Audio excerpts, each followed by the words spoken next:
বাউলদের উপরে হামলার ঘটনা নেক্কারজনক বলে মন্তব্য করেছেন বিএনপির মহাসচিব মির্জা ফখরুল ইসলাম আলমগীর। বিএনপির পক্ষ থেকে এর তীব্র নিন্দা জানান তিনি। যারা বাউলদের উপর হামলা করেছে তাদের উগ্র ধর্মান্ধ বলেও অভিহিত করেন তিনি।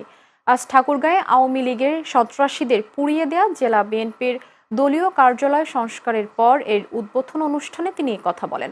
এ সময় উপস্থিত ছিলেন জেলা বিএনপির সভাপতি মির্জা ফয়সাল আমিন, সাধারণ সম্পাদক পয়গাম আলী, পৌর বিএনপির সভাপতি শরীফুল ইসলাম শরীফ সহ আরো অনেকে।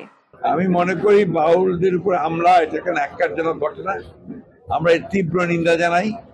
এটা ডেফিনেটলি বাংলাদেশের যে আবহমানের যে সংস্কৃতি, গ্রামীণ বাংলা সংস্কৃতি, আমাদের এই বাউল যারা তারা বাংলাদেশের অর্থনীতিতে মাঠে ঘাটে প্রান্তরে বাউল গান গেয়ে বেড়ায়, তাদের উপরে হামলাটা এটা একটা উগ্র ধর্মান্ধদের হামলা বলে আমি মনে করি।